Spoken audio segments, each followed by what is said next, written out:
Amount দাবি করতে হবে, হ্যাঁ, যেখানে সর্বোচ্চ বেশি অ্যামাউন্ট থাকবে আমার, তারপরে বাদ বাকি কাউন্সিলর। ভাইয়া তুমি তাহলে রওনা করো, আমার বাসায় এসে এটা নাও, অথবা তুমি কোথায় আসছো বলো, আমি না, ওখান থেকে না, আপনি সবচেয়ে বেটার হয় মিরপুর 10-এ আসেন। কিসের টাকা চাইছেন অপর প্রান্তের ব্যক্তি?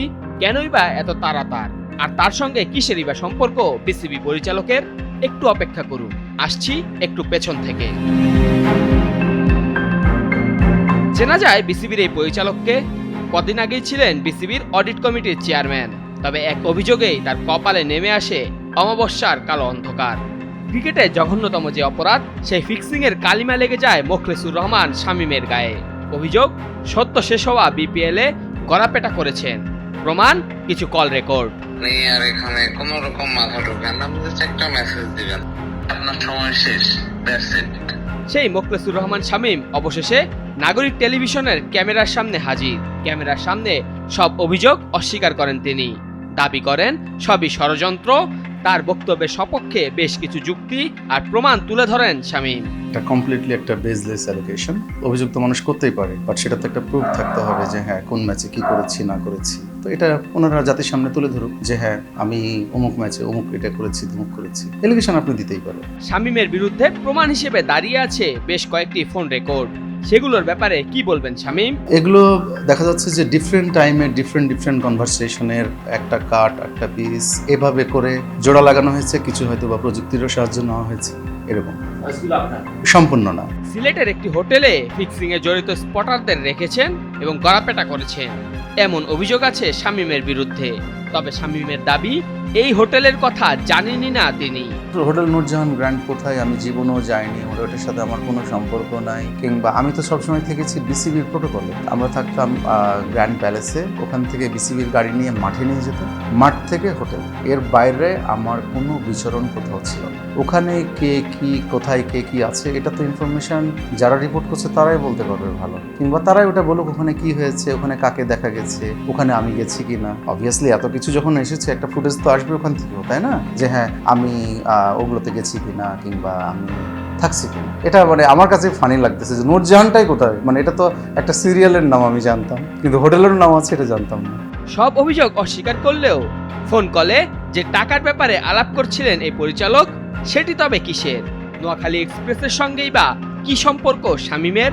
নোয়াখালীর মালিক যিনি, উনি হচ্ছেন দেশ ট্রাভেলস, বাংলাদেশের অনবদ্য প্রথিতযশা একটা ট্রাভেলস কোম্পানি। তো দেখা যাচ্ছে যে আমি তো রাজশাহীর, উনিও রাজশাহী, তো আমরা আঙ্কেল বলি ওনাকে। এই তো কথাটা এরকমই যে বেটা তুমি তো ওখানে আছো, আমরা কি টিম পাবো না? আমরা তো বিগত সরকারের আমল থেকে, উনি ফাউন্ডিং বিএনপির ওয়ান অফ দ্য ফ্যামিলি ওনাদের, কিন্তু তো বললো বেটা তুমি আমাদেরকে হেল্প করবো না? বললাম যে আঙ্কেল আমার হাইস্ট কাজ কথা বলতে পারবো আমি হয়তো গভর্নিং কাউন্সিলকে, যে এনারা ভালো, এনাদের অনেকগুলো বাস আছে, প্রায় ভ্যালুই হলো প্রায় 1000 কোটি টাকা।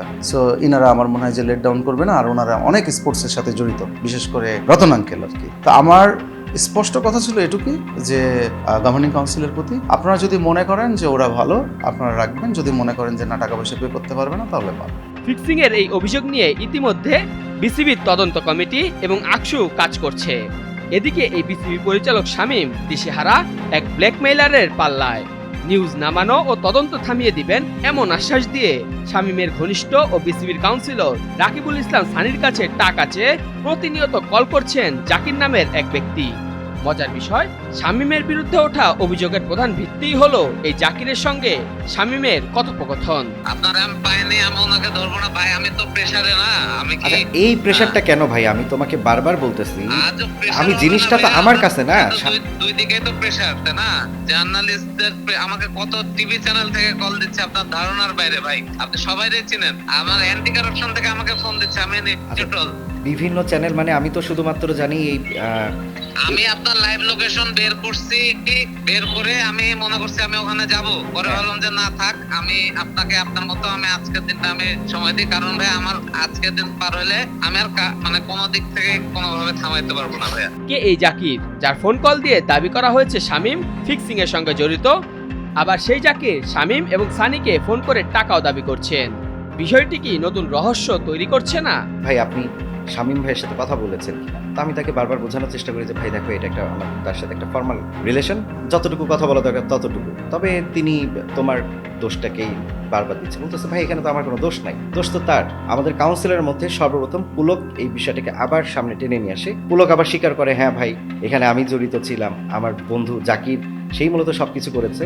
এরপর সে আমাকে বিভিন্নভাবে বলে যে ভাই দেখেন আমরা যারা এতদিন ওনার পেছনে কাজ করেছি, উনি কি করেছে আমাদের জন্য। তো ওভারঅল এটা তাদের একটা মিশন ছিল। তো আমি মনে করি সেই মিশন থেকেই এই পুরো প্রজেক্টটাকে দাঁড় করানো এবং এখানে বিভিন্ন সময়ের কথোপকথন একসাথে করে জিনিসটাকে সবার সামনে তুলে ধরার আমি মনে করবো এটা একটা ব্যর্থ প্রচেষ্টা। নিজের বিরুদ্ধে ওঠা অভিযোগের ব্যাপারে বিসিবি তদন্ত কমিটির রিপোর্ট মাথা পেতে নেবেন। একই সঙ্গে তদন্তে নির্দোষ প্রমাণ হলে বিচারও চান দায়ী ব্যক্তিদের। অলরেডি তো আকসুর সাথে আমি কথা বলেছি, তারা আমাকে ইন্টারভিউ করেছে। আমি চাই যে ইনভেস্টিগেশন তার নিজের গতিতে চলুক। এর আগে আমাকে যেভাবে মিডিয়া ট্রায়াল করা হলো, একজন জার্নালিস্ট কথা বললেন, তার উচিত ছিল আমাকে এই ব্যাপারে আত্মপক্ষ সমর্থন করার একটা সুযোগ দেওয়া। এরপরে ব্ল্যাকমেলিং মেসেজেস, কল, দেশ ছেড়ে চলে যাওয়া। তো আমি চাই যে এর একটা সঠিক তদন্ত হোক, আর আমিও দেখতে চাই যে হ্যাঁ এই ব্ল্যাকমেলিংগুলোর পিছনে মূল হোতাকে। কারণ ওই ভয়েস কলে ক্লিয়ারলি মেনশন আছে যে এর পিছনে অনেক বড় বড় মানুষ, বড় বড় রাঘববোয়াল জড়িত। কারা তারা আমিও জানতে চাই। বিসিবির জন্য কাজ করলেও গুরুত্বপূর্ণ কেউ নন জাকির। তাহলে তিনি কিভাবে জড়িয়ে পড়লেন এই কাণ্ডে, তা কেবল খোলাসা করতে পারবেন জাকির নিজেই। শামীম এবং সানির দাবি জাকিরকে ধরতে পারলে বেরিয়ে আসবে থলের বিড়াল। মেহেদী হাসান মুন্না, নাগরিক।